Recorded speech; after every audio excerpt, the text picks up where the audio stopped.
the ASMARtist. What's going on, guys? It's the ASMARtist here, back with another video. In the past two videos, first we got the new camera lens in one, and in the next one I got a filter, but it didn't fit the new camera lens. And in this one I got something called a step ring, so I can use this step ring to match that filter to this lens, the new lens we're using again, even though it's a different size filter thread.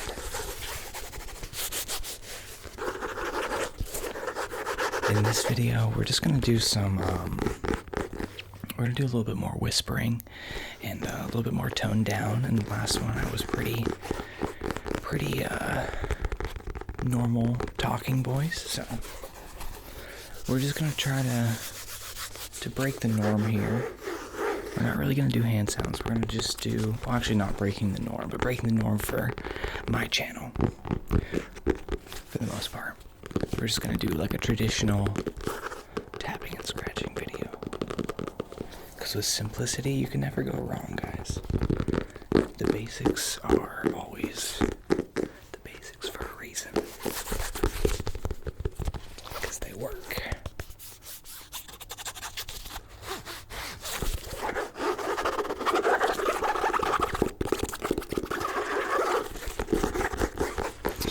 I've been going a little bit crazy lately with camera gear, and I made myself promise. I promised myself I would stop, but I have to show you here. I got another lens, but it was so like Fuji lenses that I have, like a Fujifilm camera. If you get lenses first party from that manufacturer, they're pretty expensive. But I found a third party lens for a lot cheaper, and it's imitating a lens that's like 5 times more expensive of it by Fuji, and it does a pretty darn good job. I need to show you. It's very pretty. Hold on. So as some of you know, I have 2 Fuji cameras now. I have one that's all black, which is the one right now. It has the silver 23mm prime lens on it, which is the new video lens I'm pretty much going to use in all these videos. But this is the first Fuji camera I got. I got a leather strap for it. It's all silver, and I got this third party. It's called a Viltrox 56mm. It's like the beginning of a telephoto length, so it reaches out there more. This lens that we're looking at on the camera right now, it's like the first step into wide angle 23mm. I know I said I was going to do tapping and scratching, but a little bit of rambling too, as per usual. This one has a metal lens hood, which is awesome. Anyway, this prime lens that we're going to use for these videos is at 23mm, which is basically what your eyes see at. So, very versatile focal length. This is, zoomed in. This is 56mm, so, it reaches out there a bit more. It's better for portrait photography because you can get that nicer background blur. This also has a wider aperture, which means it can let more light in and make the depth of field smaller, so you can get something that's really intact, sharp focus, and then something right behind it could be out of focus and blurry, depending on how you have your aperture set. So this is the widest aperture lens that I own. What a sound that made. Unlike a lot of the Fuji cameras, actually, these Viltrox lenses have a metal lens hood. And one thing that's great is one of the main selling points of these Fuji cameras is how good the autofocus is, which is really important for me because I just want to be able to reach up and show you something and it be in focus, and I don't have to worry about manually setting it. Like, okay, yeah, look at this camera, isn't that cool? It's intact sharp. That looks like a product shot right there. So it just nails that focus every time for me, and I love that. Most third-party lenses, they are cheaper, but they don't have autofocus. These Viltrox lenses somehow have autofocus, even though they're not made by Fuji, and they're like a third or like a fifth of the price of Fuji lenses, but very satisfying metal lens cover here. Oh shoot, okay, so here. Look how big that, staring down the barrel of that thing. But very satisfying lens cap. Oh, and it's metal. So that looks like also a great thing about these This is an f2 lens I'm shooting on, so it doesn't have as shallow of a depth of field, but it gets too much to a point where you kind of want to see the environment a little bit more. Because you trust me, this thing opened all the way. It called obliterates the background, and it's to the point that you can't even tell what the background is or where your subject is, which it doesn't have that. The minimum focus distance is kind of out there as well, so it's not really helpful that the minimum focus distance for this thing, your subject takes about, it's going to be about this big in the frame. You can't get any closer than this. So if your background's completely obliterated and your subject's only this big in the frame, there's so much dead space. Anyway, I'm just getting off on this tangent. This the 23mm is an f2, but video you usually stop down your aperture. So you don't want that shallow depth of field, because then you get more focus hunting, because it's trying to figure out what to focus on. Anyway, I'll have to try to do a video with this. I'm definitely going to have to have my camera on the other side of the room for sure. But I can see, how it looks for video. It should be great. It's actually, I was testing it, and this is the sharpest lens I have. It's sharper than this Fuji Native 23mm. But it's supposed to be imitating the next class of there's a whole bunch of different lenses that are very expensive. But that was kind of a ramble with some slight ASMR. I'll stop talking so much about it. Little camera update, little update on me. I got this nice leather. That looks pretty slick with that leather. It's a little dark for my liking. Okay, just so you know, cameras are something that I spend a lot of my extra money on. Outside of my bills and stuff, this is once I make these, there's a lot of major initial investments, but once you make them, then you're set. You can just do whatever you want because you have everything you want. But I'm kind of in that phase where I'm trying to balance out getting what I want and being financially responsible.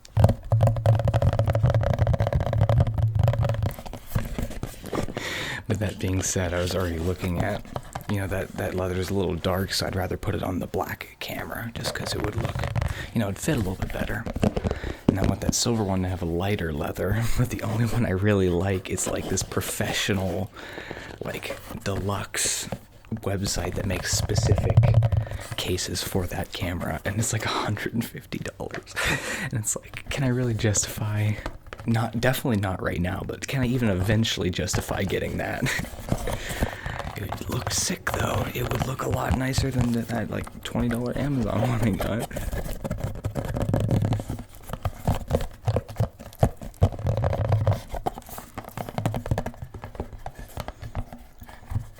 If you're gonna give me a Christmas present, that's the ultimate Christmas present you could give me. It's a $150 leather camera case. Some people are going to be what a waste of money, and I get it, but it's think about your hobbies. Some people are car people, and they're just spend all their money on cars. I think I'm a camera person.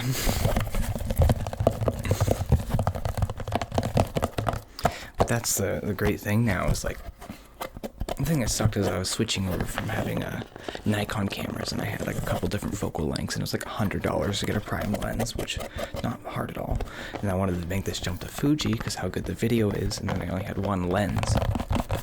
But now I have three. I have the kit lens that came with it, 23mm f2, and the Viltrox lens. And I'm pretty much set, so I don't need to dump a bunch more money in that. And I can do everything creatively I want to do, so that's really the itch that was getting me. But just a little bit of real talk. It's just that 20-year-old impulsiveness of, I like this, I'm going to spend a bunch of money, and I'll get better. I'll get better as I get a little bit older.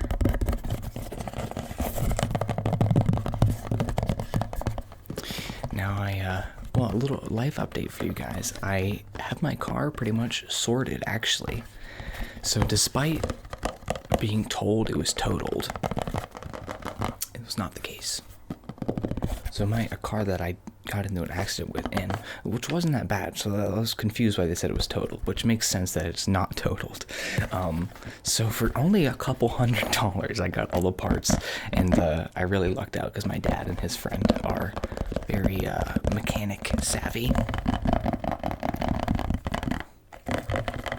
So I just need to paint the front bumper cover, and I'm good to go. I'm back in business. My mom has let me borrow her car in the meantime, which is very nice of her. But then we can do some ASMR in the car. A couple of you guys, the day I announced, it's like, hey guys, I got into a car accident. Like, it's gonna be hard for me for the next couple weeks to like keep up with the channel. I got like 3 people that were like, so no ASMR in the car? Too soon, guys, too soon.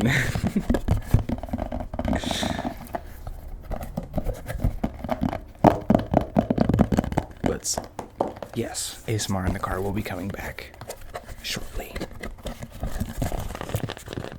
Oh, also, hopefully in the next week or 2, I said about, and a couple people seemed interested in, I've just been doing like triggers and rambling, so maybe I'll have to retitle this from the initial idea it was. But I recorded an unboxing video when I got this black XT3, and it's going to be like that first step into me releasing photography and camera related content on my Matt Jacobs channel, which has usually been music so far, but I've had some other stuff on there as well. But I think I'm going to start talking about like Fuji cameras and just general photography tips, and because believe it or not, I didn't think I'd be into it, but I got really into like YouTube photography videos, and that's a huge reason why I'm knowledgeable about it at all, or I can take a half decent video or a picture. It's made me some money, so something to think about. It's really obtainable in the modern age. I always wanted to make videos ever since I was a kid, and obviously then it's unattainable because it costs so much money, but you get to be 18 years old, 20 years old or whatever, and you get a part-time job and you work 3 days a week for a while. That builds up and you have some expendable income to get into a hobby, and if you really like it, you can get into a hobby that also makes you money, and then you have your main source of income to cover your bills, and you have your hobby to cover its own expenses, and then you got a business. So think about it. It's not that unattainable to just with the internet now, to learn how to do something and make some money off of it. And I'm in college for film, but I've learned by far much more about video making and how to use a camera and what equipment you should get for different use cases.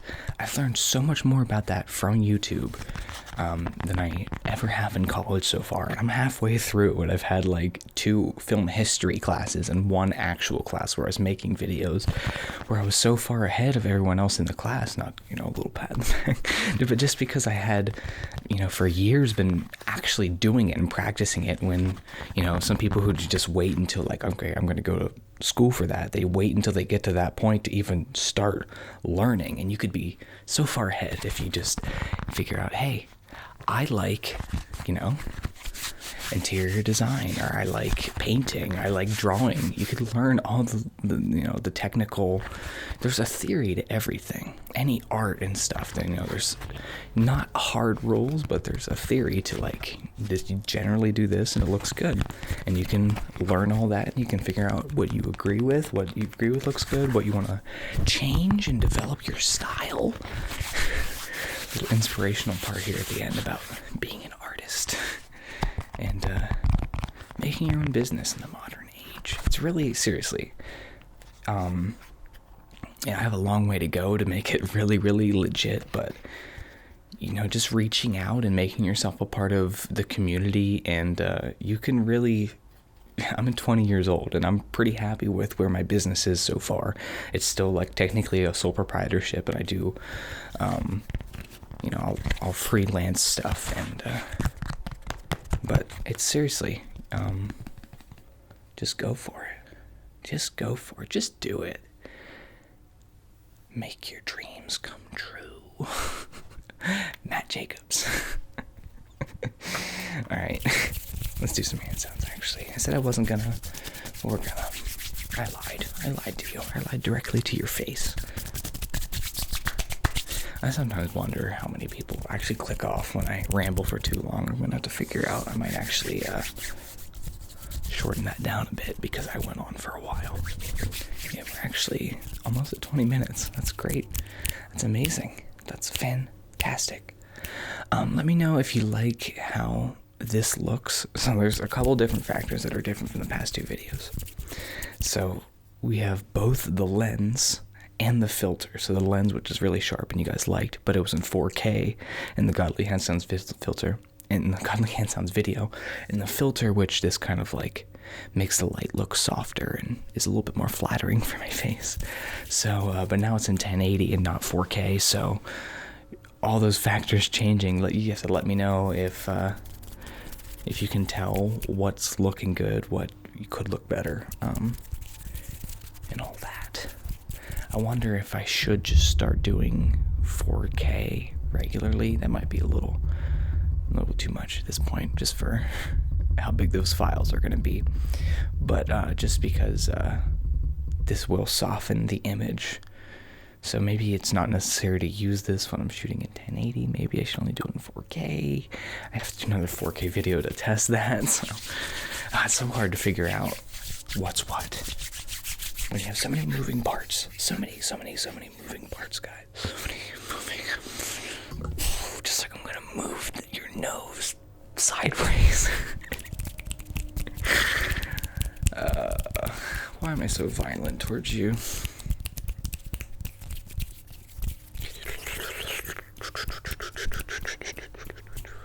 That's one thing that's gonna suck with. I like this camera being right there. I can actually grab the camera and move my hands out, and the frame is only this wide. But if I use that other lens I was talking about, it's gonna be on the other side of the room, so I'm gonna be like this, trying to yeah, I don't know how it's gonna look. I like having the camera right there. I actually touched the filter, which I didn't want to do. Gosh darn it.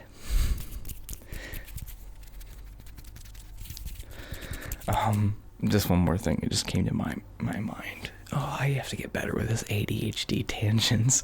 I hope you guys really don't mind. You have to seriously let me know, and don't sugarcoat it for me. Let me know if it's annoying or if I should work on that. But this filter, it's not a huge deal that I touched it, because it's actually completely how it works is having impurities in the glass, like little microscopic nicks all through it that softens it so you can't see, like features like pores and wrinkles and stuff. And that's supposed to be better for people. You generally wouldn't use this if you're trying to get like a super sharp image of something that's like not. It's usually just for people, actually. But like in nature, you could use it if you wanted the effect of like the light looking real soft. But for the most part, I haven't noticed like a huge difference taking pictures with this on or off. Like it just for the most part looks softer to me, which I think it might be better for just videos that are really high quality and like very up close and personal on a person. Just so it makes them look as good as possible. Tripod tapping, tripod tapping, tripod tapping, tripod tapping, tripod tapping, tripod tapping, tripod tapping. So, anyway, I think I've rambled enough. We did like 4 different triggers and I just talked the whole time, but some of you like that. And those of you who don't like that, just, I have to stop apologizing for, it's my content. But I do want it to appeal to you guys in general, but I do notice that like pretty much everything I do, at least some of you love it, at least some of you don't love it whenever I like try out different things. But so there's always someone there for it. There's definitely someone watching right now, and I know you're watching. Let me know what the timestamp is right now. Leave a comment down below. Let me know that you're still with me. and everyone else will have missed out. Because that's the thing, is like, it's not, I don't owe an apology to you if I talk too much and you get bored, because all you're gonna do is click off. It's only gonna hurt me, if anyone. So it's just up to my choice of like, yeah, I want to talk about this, and it's fine to me if only the people who want to hear it watch to this part of the video. Anyway, there's a little philosophy for you here from good old Matt. Alright, thank you for watching. Leave a like if you enjoyed. Leave a comment down below. I was in a very thoughtful mood this time, I guess. I just had a lot to say as soon as I turned on the camera. Man, I didn't get up that long ago. I don't know how I had... It's crazy how that works. I just wasn't thinking about anything. Just got up, watched a class, and then I'd flip on the camera. I'm like, whoop, I have a million things to say about cameras. Alright, that's all. Consider supporting the Patreon if you want. Help fuel my camera and lens addiction. So I can every video be like, hey, we have a new lens or a new little gadget. If I had unlimited money, that's how it would be, but I have to get better with working with what I got, because I have a lot here for video production. So anyway, I'm still rambling. I have to stop. Okay. Bye.